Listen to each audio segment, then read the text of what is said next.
Hello and welcome back to 365 Days with mxmtoon. I'm Maia, a singer, songwriter, videomaker, Oakland native, and art lover. I'm also a huge fan of history. I love untold stories, gross facts, and secrets, anything weird, dark, and funky from the past. And each day I'm going to share one of my favorite deep cuts with you. So let's take a look at today's stories. It's 365 with mxmtoon.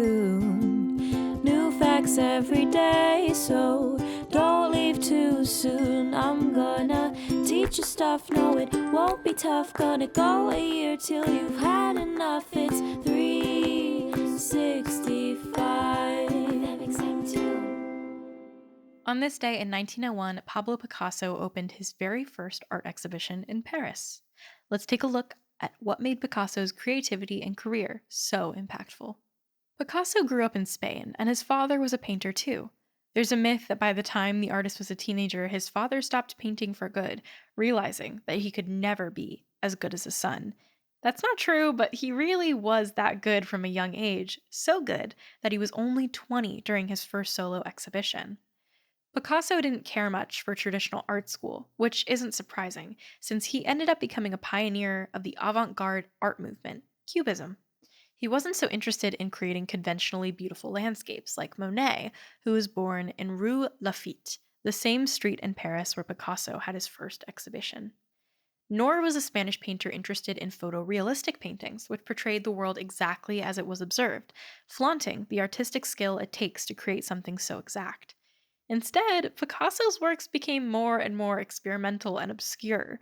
He hung out with the brilliant poet and art collector Gertrude Stein, and the two artists influenced each other. Picasso also had somewhat of a rivalry with the artist Henri Matisse, who also sought to move beyond the traditions of the art world. At the time, portraits of bathing women were popular in art, a kind of objectifying look at the bodies of naked women. Matisse made fun of this trend in his painting Bathers with a Turtle. Instead of the women posing for the male gaze, three naked women were playing with a turtle. Like, really, they just saw a cute turtle. It's great. And at the same time, Picasso painted the controversial and formative work, The Young Ladies of Avignon, which depicts 5 nude women. But like his rival Matisse, Picasso mocked the trend, purposely positioning the women in decidedly unfeminine poses. He obscured their bodies by painting them as shapes and hues of pink, so that it wasn't even immediately clear what you were looking at a portrait of bathers. Matisse called the painting a, quote, bad joke. As Olivia Rodrigo would say over a century later, it's brutal out here. Can you imagine someone calling your art a bad joke? That's worse than just calling it bad. Still, this idea of depicting people through shapes caught on and sparked the Cubist movement. In Cubism, the figure is painted in fragmented geometric pieces, but it's not just about drawing shapes. Artists like Picasso saw this as a way of depicting a scene from multiple different angles at once. It would be like if you took a photo of your roommate every day for 10 days in the same pose, then layered them all on top of each other. The photo would become something else entirely. And there's something kind of beautiful in that. Like the strange artwork you'd create would show 10 different sides of your roommate, rather than just one portrait on one day. Sure, a singular portrait might still be more digestible, but good art isn't always about being digestible. It's about making us see something from a new way. And throughout his career, Picasso did just that. Perhaps Picasso's most famous painting is Guernica. He painted it in 1937, when the growing German Nazi party bombed the Spanish town Guernica during the Spanish Civil War. Though he was living in Paris at the time, Picasso was heartbroken for his home country, watching as innocent people were killed for some broader political agenda. The resulting artwork is a somewhat nightmarish black and white cubist mural with disembodied figures like horse skulls, panicking civilians, flames, and ghostly figures. The more you look at it, the more horror you see. There are even subliminal images hidden in the painting, like even more skulls. Now, Guernica is considered to be one of the most powerful anti-war artworks of all time. It doesn't just tell us about destruction, it shows us what it feels like to look around you, and the longer you look, the more irrational pain you will find. Apparently, while Picasso lived in Nazi-occupied France during World War II, a Nazi officer asked him if he made the painting Guernica. No, he told the officer. You did. Regardless of whether that tale is true, damn. Picasso's life wasn't all just creating beautiful paintings and sticking it to the man. He did have a troubling, documented history of abusing women. As recently as May of this year, students in Barcelona staged a protest at a museum of Picasso's work to bring awareness to his dangerous behaviors.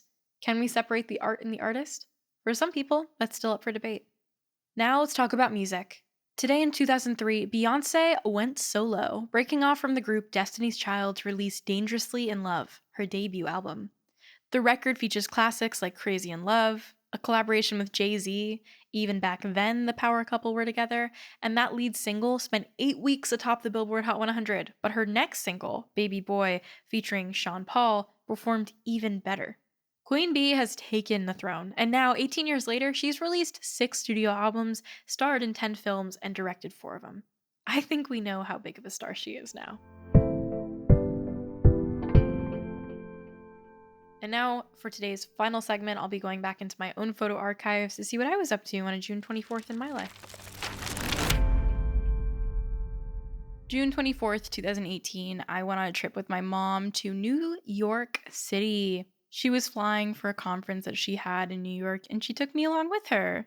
I had just graduated from high school, and I was excited to go on a trip. I hadn't been to New York, I think, at least the city, since like 2008. So I was very excited to go.